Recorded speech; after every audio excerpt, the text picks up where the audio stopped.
A man stands in a doorway, about to leave on a long journey. He calls 3 servants into the room. He does not hand them tools. He does not hand them instructions written on a scroll. He hands them money. An enormous amount of it. To one he gives 5 talents. To another, 2. To the last, 1. Then he walks out the door, and he does not come back for a very long time. This is one of the most quoted stories Jesus ever told. And it may also be one of the most misread. Ask most people what the parable of the talents means, and you will hear some version of the same answer. Use your gifts.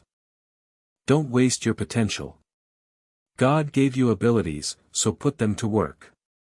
It has become a story about talent shows, career advice, and productivity. But look closely at where this story sits in the Bible, and a different picture starts to form. This parable does not appear on its own. It is wedged between 2 other stories Jesus told on the same afternoon, on a hillside called the Mount of Olives, in answer to a single question his disciples had just asked him. Not, how should I use my abilities? But, what will it look like when you return, and how will people respond? That question changes everything about how this story should be heard. A talent, in the first century, was not a skill. It was not a natural gift. It was a unit of money so large that a single one could represent 20 years of a laborer's wages. Nobody in this story earns what they are given.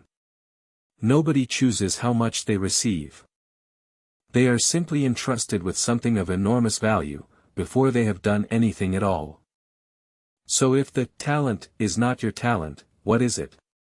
And if the servant who buried his portion was not lazy, what was he actually doing? This video is going to walk through the parable of the talents the way it was originally told, not as a standalone motivational speech, but as one part of a single, continuous answer Jesus was giving to his closest followers about his own return. By the end, the question the story is asking may look nothing like the question you assumed it was asking. Let's start where Jesus started. Not with the parable itself, but with the conversation that led into it.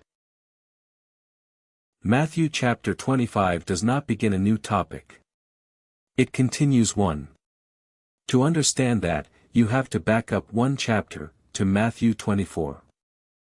Jesus and his disciples are sitting on the Mount of Olives, looking across the valley at the temple in Jerusalem. Moments earlier, Jesus had said something shocking. Not 1 stone of that temple, he told them, would be left on another. The disciples want to know 2 things. When will this happen? And what will be the sign of his coming, and of the end of the age? Jesus spends the rest of Matthew 24, and all of Matthew 25, answering that question. He describes wars, famines, false messiahs, and a sky that grows dark. He tells them to stay alert, because they will not know the exact day or hour. And then, without changing subjects, he starts telling stories. A faithful servant who manages his master's household well, and an unfaithful one who beats his fellow servants because he assumes his master is delayed. 10 bridesmaids waiting for a wedding, 5 of them prepared with enough oil, 5 of them not. A master who entrusts money to 3 servants before going on a journey. A king who separates sheep from goats, welcoming one group and turning away the other.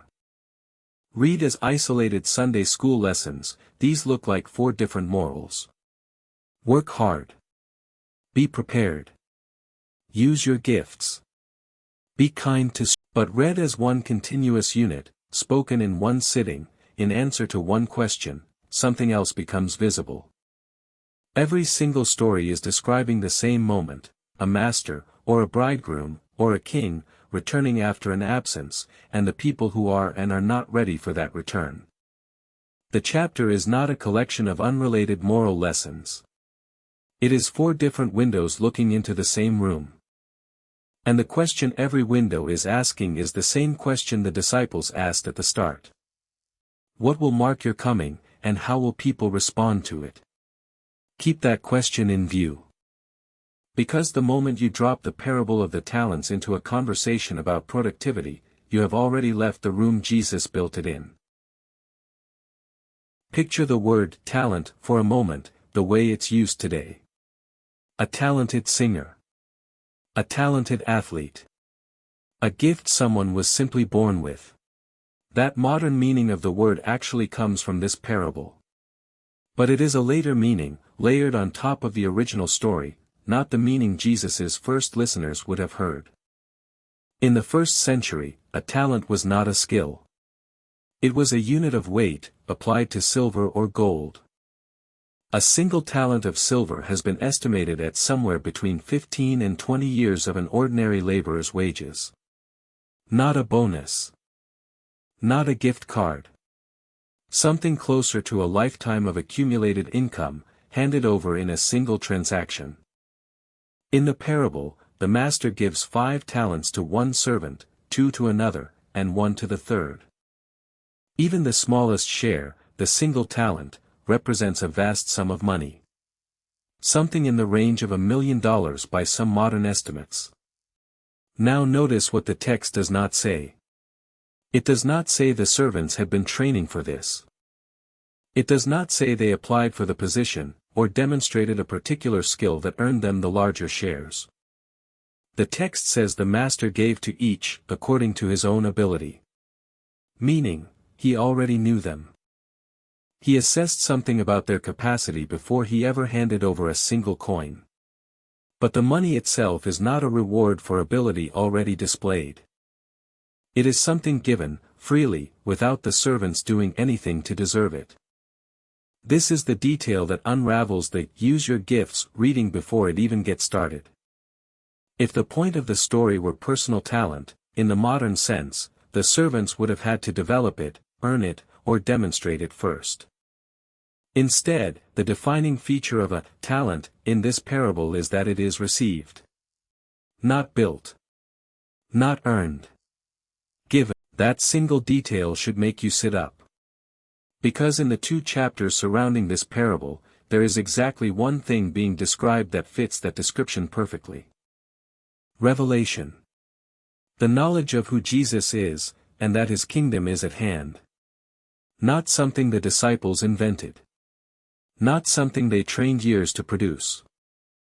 Something entrusted to them, from outside themselves, before they had done anything to earn it. Keep that possibility open as the story continues. Because what the 2 servants do next only makes sense in light of it.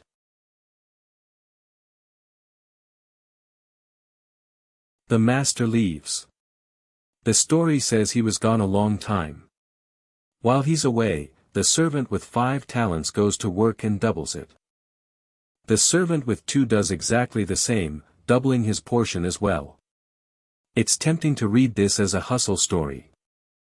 2 employees who worked overtime, took risks, closed deals, and earned a promotion. But look at how the master responds when he returns. To the servant who turned 5 into 10, he says, "Well done, good and faithful servant." To the servant who turned 2 into 4, he says the exact same words, "Well done, good and faithful servant." Not, "Well done, you doubled the bigger number." Not, "Impressive growth, given your resources." The same commendation, word for word, regardless of the size of the original amount.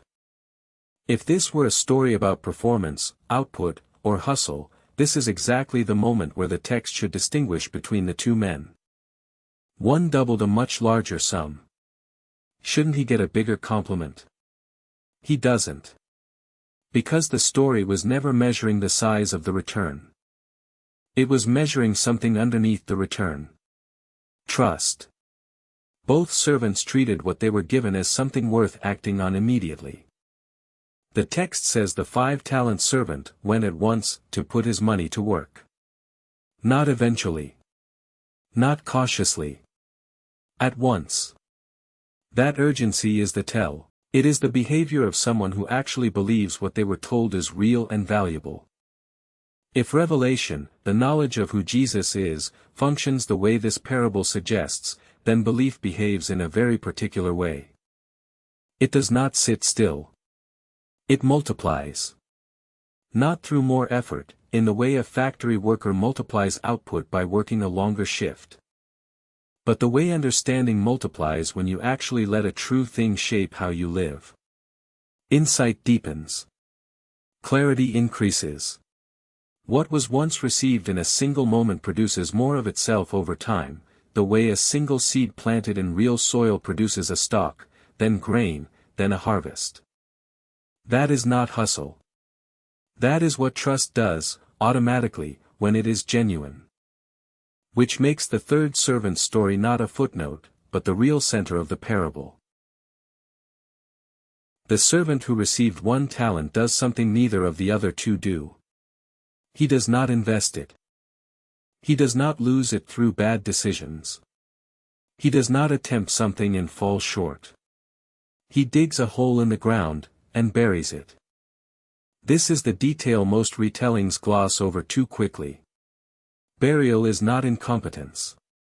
Burial is a decision.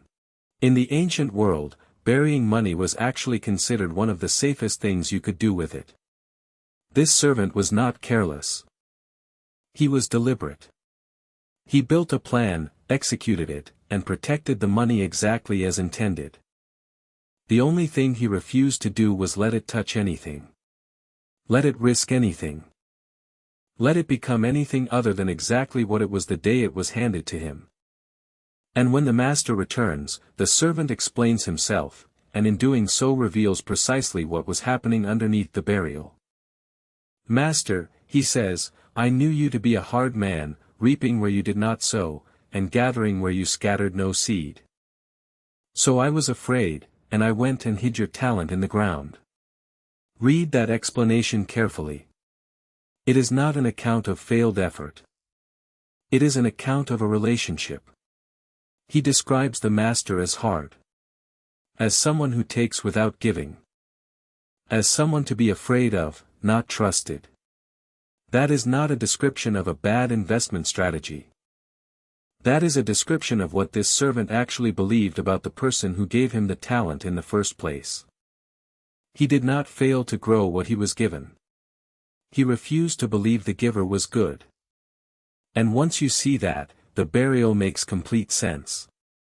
If you genuinely believed someone was going to punish you unfairly no matter what you did, burying the evidence and handing it back untouched would be the most rational, self-protective plan available.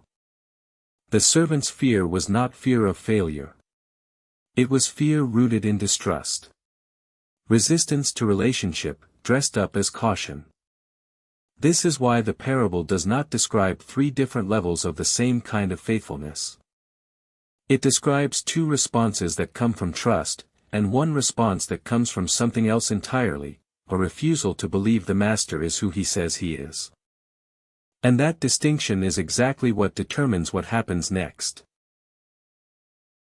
Watch what the master says to each servant, because the difference in language is deliberate. To the 2 servants who multiplied their portions, he says, Well done, good and faithful servant. You have been faithful over a little. I will set you over much. Enter into the joy of your master. That is not corrective language. It is not a performance review with room for improvement. It is an invitation into relationship. Into shared joy. Into greater trust. To the third servant, the master's tone shifts entirely. He calls him wicked and slothful. He takes the talent away and gives it to the servant who now has 10. And then comes the line that should stop you. Cast the worthless servant into outer darkness. In that place there will be weeping and gnashing of teeth. That phrase, outer darkness, is not scattered randomly across the Gospels. Jesus uses it, and phrases like it, in a consistent way, always in the same kind of context. It is not the language of a believer being corrected, retrained, or set back a few steps. It is language of exclusion. Of someone who was never actually inside the relationship the way he appeared to be. This is the detail that should reshape how you read the whole story. If this parable were describing three different levels of faithfulness among people who all belong to the master's household, the punishment for the least faithful should look like discipline. A demotion. A hard conversation. Something a father might do to a son who underperformed but still belongs to the family. Instead, the story ends with the third servant being removed entirely. Cast out. Placed outside, in the dark, among weeping. That is not the language of correction. It is the language of a line being drawn between those who received what was entrusted to them and let it change how they lived, and someone who received the exact same thing and refused to let it touch him at all. The story is not asking, "How faithful were you?" on a scale of 1 to 10. It is asking a binary question.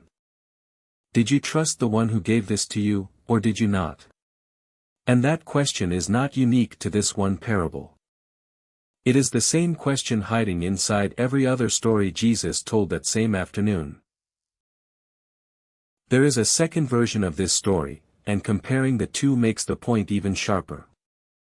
In Luke's Gospel, Jesus tells something very similar, usually called the parable of the minas. A nobleman travels to a distant country to receive a kingdom, and returns as king. Before he leaves, he calls 10 servants and gives each of them 1 mina, a much smaller sum than a talent, and tells them simply, "Engage in business until I come." When he returns, the pattern is familiar. One servant turns his mina into 10, another into 5. But Luke adds a detail Matthew does not include. Before the nobleman ever leaves, the story tells us, the citizens of his country hated him, and sent a delegation after him saying, "We do not want this man to reign over us." That detail matters, because it makes explicit something the parable of the talents only implies. This story was never simply about servants managing money well. It was about a king whose right to rule was actively rejected by some of the very people he came to govern, alongside servants who were, at the same time, either putting his resources to work or refusing to. When the nobleman returns as king, he deals with two different groups. The servants are evaluated by what they did with what was entrusted to them. But the citizens who rejected his rule outright are addressed separately, and severely.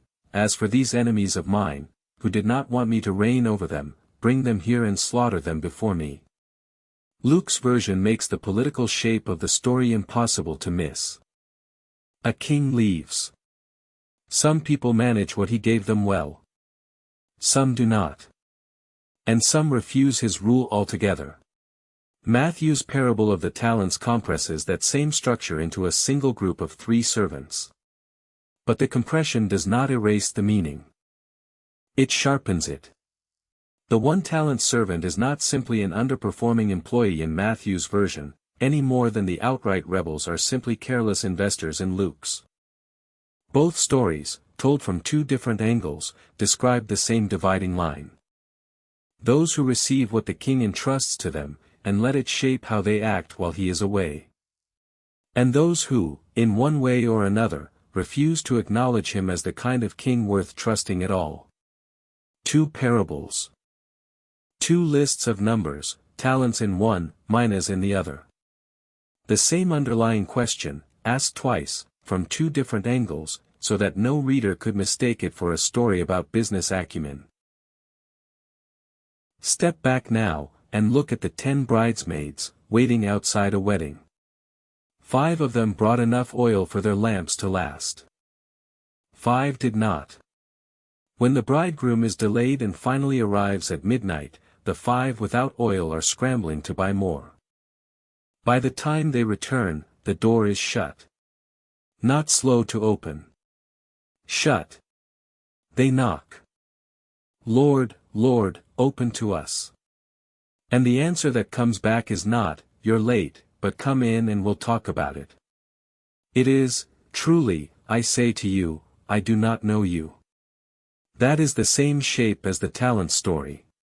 Not a discipline problem. A recognition problem. A closed door, not a delayed one. Now look at the sheep and the goats, the final scene in the same afternoon's teaching. The king separates a crowd into two groups, based on how they treated the least of these, the hungry, the thirsty, the stranger, the prisoner. But notice what both groups say when they're addressed. Neither group remembers doing, or failing to do, what the king describes. Lord, when did we see you hungry, and feed you? Lord, when did we see you a stranger, and welcome you?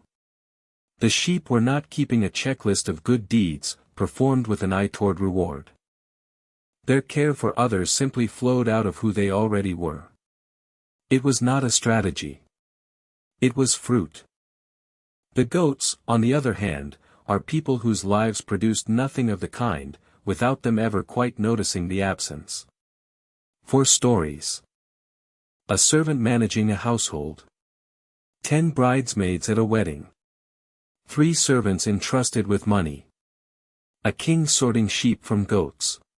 Every single one ends the same way, with a line being drawn between those who responded to what they were given by living differently, and those who did not, regardless of how the surface of their life looked in the meantime. None of these stories are asking how busy you were. None of them are asking how impressive your output looked. They are asking whether something real took root, and whether that root produced anything at all.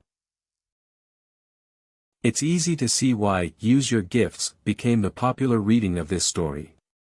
It's practical. It's motivational. It fits neatly into a sermon about stewardship, or a graduation speech, or a New Year's resolution. And to be fair, plenty of thoughtful readers across church history have applied this parable to the stewardship of ordinary gifts, time, and resources, and found real, legitimate encouragement in doing so. That reading is not absurd. It has shaped centuries of teaching on generosity and diligence. But sitting inside Matthew 24 and 25, wedged between a warning about the end of the age and a story about sheep being separated from goats, the parable is doing something more specific, and more urgent, than encouraging productivity. It is not asking, "What did you accomplish with what God gave you?" It is asking, "What did you do with the Christ who was entrusted to you?" That distinction changes the weight of the whole story. If the parable is about gifts, then a person who was never given many gifts to begin with can breathe easy. Low expectations, low accountability. But if the talent represents the revelation of who Jesus is, then the question is not about how many resources you had access to. It is about whether you let what you were given change anything at all. The servant with 5 talents and the servant with 2 talents received the exact same commendation, because the size of what they were given was never the point. What mattered was that both of them treated what they received as real, valuable, and worth acting on immediately. The servant with 1 talent had just as much reason to trust the master as the other 2. He simply chose not to. Multiplication, in this story, is not a business metric. It is what happens naturally when something true is actually believed. Belief, when genuine, always multiplies, not because the believer works harder, but because trust does not sit still. It moves. It grows roots. It produces something. Refusal, on the other hand, produces nothing at all, no matter how carefully it is protected, dug in, and preserved. Think about what this means for how the story gets applied today. It is common to hear this parable used to comfort people who feel unimpressive. You may not have 5 talents, the sermon goes, but even 1 talent, used faithfully, is enough. And there is something true buried in that encouragement. But read in its own context, the parable is not primarily comparing 5 talents to 2 talents to 1. It is comparing 2 servants who acted, in either case, to 1 servant who did not act at all. The 5-talent servant and the 2-talent servant stand on the same side of the line, not because their output matched, but because both of them trusted the master enough to risk what he gave them. The real comparison the story wants you to sit with is not 5 versus 2. It is action versus burial. Trust versus self-protection. Relationship versus distance. That reframes the question for anyone watching this today. The question was never, how many talents did God give you, and did you produce enough with them? It was, and still is, do you actually believe the one who gave you what you have, and does that belief show up in how you live? Picture the scene one more time. A master, about to leave on a long journey, entrusting everything he has to the people he's leaving behind. Not because they earned it. Not because they had already proven themselves capable of holding something so valuable. Simply because he chose to give it to them, before they had done anything at all. 2 servants received that gift, and let it move through their hands. They risked it, invested it, and returned to find it had grown into something larger than what they started with. 1 servant received the exact same kind of gift, and made a different decision. He kept it exactly as it was given. Untouched. Unmoved. Safe, by his own definition of safe.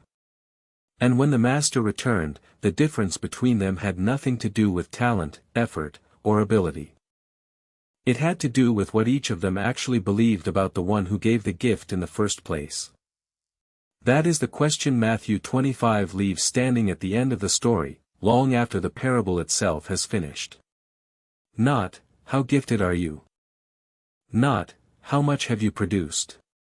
But, what have you done with what was placed in your hands, and what does that reveal about what you actually believe about the one who placed it there?